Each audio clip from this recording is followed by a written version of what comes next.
ഇപ്പോൾ നാം ശ്രവിച്ചുകൊണ്ടിരിക്കുന്നത് morning voice എന്ന ആത്മീയ ശുശ്രൂഷയാണ്.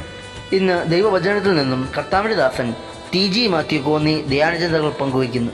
വർണ്ണിച്ചിടാൻ എനിക്കെന്റെ നാവ് പോരായേ, എണ്ണി തീർത്തിടാമോ അവൻ ചെയ്തത്.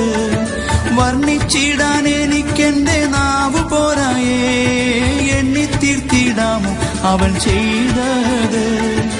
ആയിരമായി സ്തുതിച്ചിടുന്നേ, ആനന്ദഹസ്തങ്ങളെ ഉയർത്തി.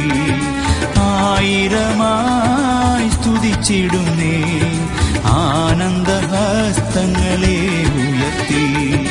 വാഴ്ത്തി സ്തുതിക്കുമെന്നും ഞാൻ എൻ്റെ താഴ്ചയിലോർത്തൈശനെ.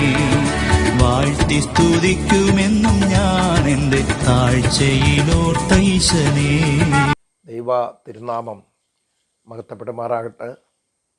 നാം ഇപ്പോൾ ശ്രദ്ധിച്ചുകൊണ്ടിരിക്കുന്നത് മോർണിംഗ് വോയ്സ് എന്ന ആത്മീയ ശുശ്രൂഷയാണ്. ഇതിൽ സംബന്ധിക്കുന്ന എല്ലാ പ്രിയപ്പെട്ടവർക്കും വേഗം വരുന്ന കർത്താവായ യേശു ക്രിസ്തുവിൻ്റെ നിസ്തുല്യ നാമത്തിൽ എൻ്റെ പ്രഭാത വന്ദനം അറിയിക്കുകയാണ്. കഴിഞ്ഞ 30 എപ്പിസോഡുകളിലായിട്ട് വെളിപ്പാട് പുസ്തകം 1-ാം അധ്യായത്തിൽ നിന്നും 2-ാം അധ്യായം 23 വരെയുള്ള വാക്യങ്ങളിൽ നിന്നും നാം അല്പമായിട്ട് ദൈവം തന്ന ആലോചന നമുക്കൊരുമിച്ച് പങ്കുവെക്കുവാൻ തക്കവണ്ണം ഇടയായിത്തീർന്നു. ഇന്ന് അതിൻ്റെ 24-ഉം 25-ഉം വാക്യം വായിച്ച് അതിൽ നിന്നും അല്പമായി ചിന്തിക്കുവാനാണ് ഞാൻ ആഗ്രഹിക്കുന്നത്. പ്രാരംഭമായി ആ വേദഭാഗം ഒന്ന് വായിക്കുവാൻ ആഗ്രഹിക്കുന്നു. എന്നാൽ ഈ ഉപദേശം കൈക്കൊള്ളാതെയും അവർ പറയും പോലെ സാത്താൻ്റെ ആഴങ്ങൾ അറിഞ്ഞിട്ടില്ലാതെയും ഇരിക്കുന്ന തുയത്തൈരയിലെ ശേഷം പേരോട് വേറൊരു ഭാരം നിങ്ങളുടെ മേൽ ചുമത്തുന്നില്ല. എങ്കിലും നിങ്ങൾക്കുള്ളത് ഞാൻ വരും വരെ പിടിച്ചുകൊള്ളുവിൻ എന്ന് ഞാൻ കൽപ്പിക്കുന്നു. തുയത്തൈര സഭയോടുള്ള ബന്ധത്തിൽ കഴിഞ്ഞ എപ്പിസോഡുകളിൽ നാം ചിന്തിച്ചുകൊണ്ടിരുന്ന കാര്യങ്ങൾ,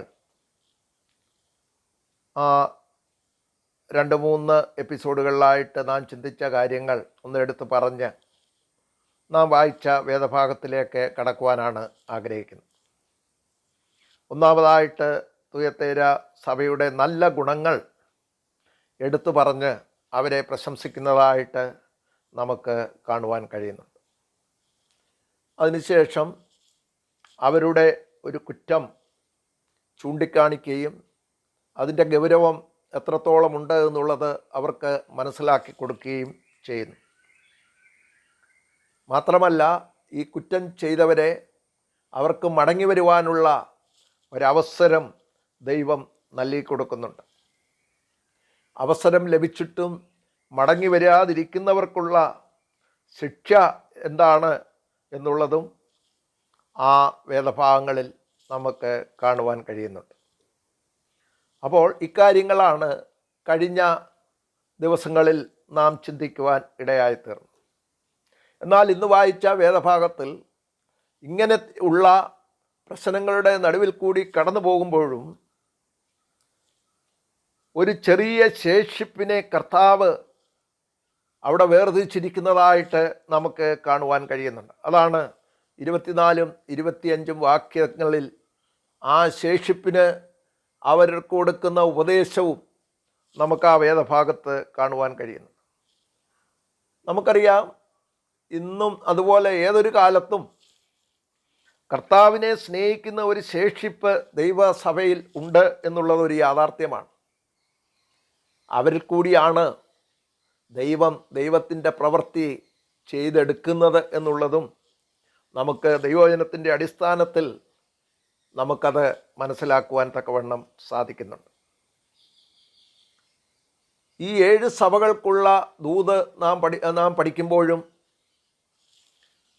ഈ തുയത്തൈര സഭയോടുള്ള ബന്ധത്തിൽ മാത്രമായിട്ടാണ് അവിടെ ഒരു ശേഷിപ്പിനെ കുറിച്ച് പറഞ്ഞിരിക്കുന്നത്.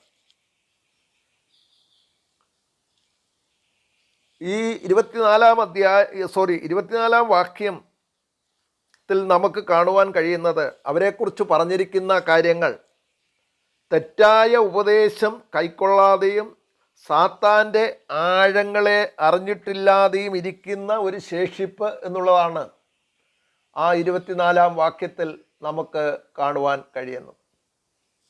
അങ്ങനെയുള്ളവർക്ക് കൊടുക്കുന്ന ഉപദേശമാണ് താഴെ 25-ാം വാക്യത്തിൽ നമുക്ക് കാണുവാൻ കഴിയുന്നത്. അപ്പോൾ ഇവിടെ ദൈവാത്മാവ് ഓർപ്പിക്കുന്ന കാര്യം എന്തൊക്കെയാണ് തെറ്റായ ഉപദേശങ്ങൾ എന്നുള്ളത് അതിൻ്റെ 20 വാക്യം വായിക്കുമ്പോൾ നമുക്കവിടെ അത് ശ്രദ്ധേയമാണ്.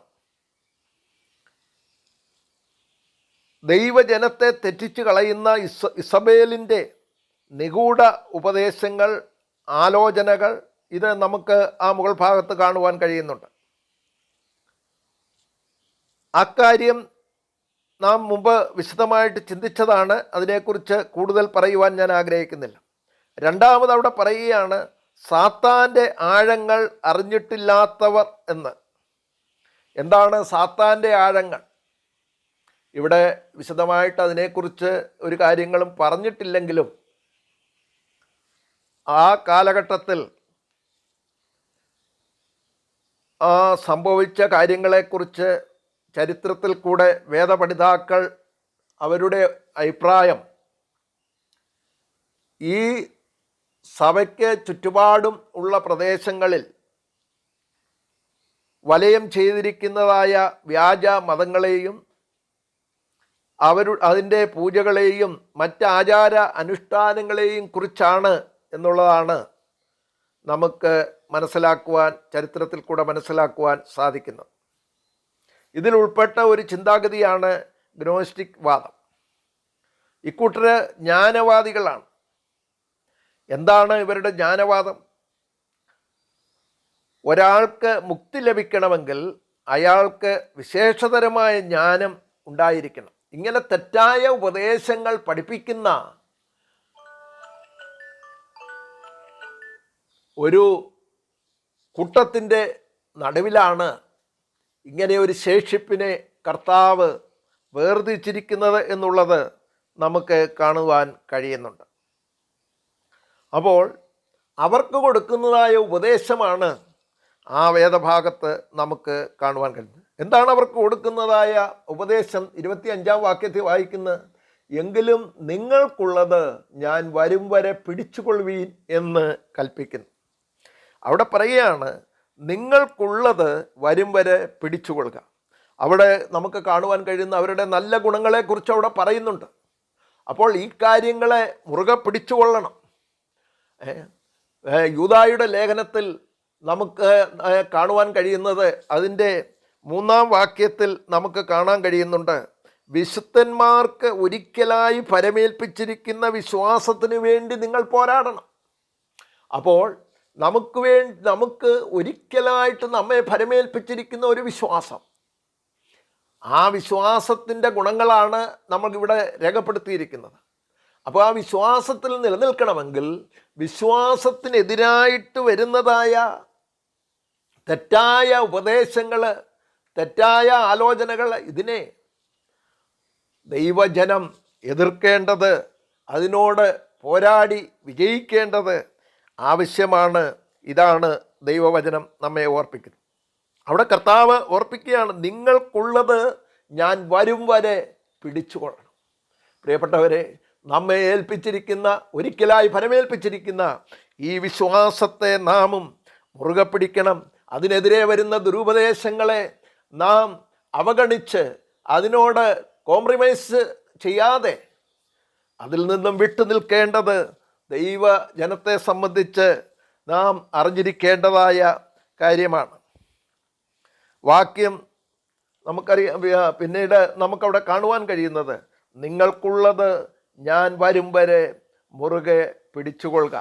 അപ്പോൾ യാതൊരു വിട്ടുവീഴ്ചയുമില്ലാതെ തെറ്റിനെതിരെ പോരാട്ടം സഹിച്ച ഒരു ശേഷിപ്പ് അവിടെ ഉണ്ട് എന്നുള്ളത് ദൈവാത്മാവ് ഇവിടെ ഓർപ്പിക്കുകയാണ് ചെയ്യുന്നത്. അപ്പോൾ നിങ്ങൾക്കുള്ളത് ഞാൻ വരും വരെ പിടിച്ചുകൊള്ളുക. കർത്താവിൻ്റെ കൽപ്പന അതേ നിലയിൽ അനുസരിച്ച് പോകുന്ന ഒരു ശേഷിപ്പാണ് തുയത്തൈര സഭയിൽ ഉള്ളത് എന്നുള്ളത് ദൈവാത്മാവ് ഇവിടെ രേഖപ്പെടുത്തിയിരിക്കുകയാണ്. പ്രിയപ്പെട്ടവരെ, നമ്മെ സംബന്ധിച്ചും ദൈവത്തിൻ്റെ ആത്മാവിന് നമുക്ക് തരുവാനുള്ള ഉപദേശം ഇത് മാത്രമാണ്. ഈ ലോകത്തിൻ്റെ നടുവിൽ തെറ്റായ അനേക കാര്യങ്ങൾ കണ്ടും കേട്ടും ജീവിക്കുന്നവരാണ് നാം ഓരോരുത്തരും. എന്നാൽ അതിനെ അതിജീവിച്ച് നാം ഒരിക്കലായി നമുക്ക് ലഭിച്ചിരിക്കുന്ന ഈ വിശ്വാസത്തെ മുറുകെ പിടിച്ചുകൊണ്ട് ദൈവ കൽപ്പനകളെ അനുസരിച്ചുകൊണ്ട് മുന്നോട്ട് ജീവിക്കുവാനാണ് ദൈവം നമ്മളെക്കുറിച്ചും ആഗ്രഹിക്കുന്നത്. ആ നിലയിൽ ദൈവം നമ്മെ സഹായിക്കട്ടെ. നിനക്കുള്ളത് ഞാൻ വരും വരെ മുറുകെ പിടിച്ചുകൊള്ളുക. ദൈവനാമം മഹത്വപ്പെടുമാറാകട്ടെ. ആമേൻ.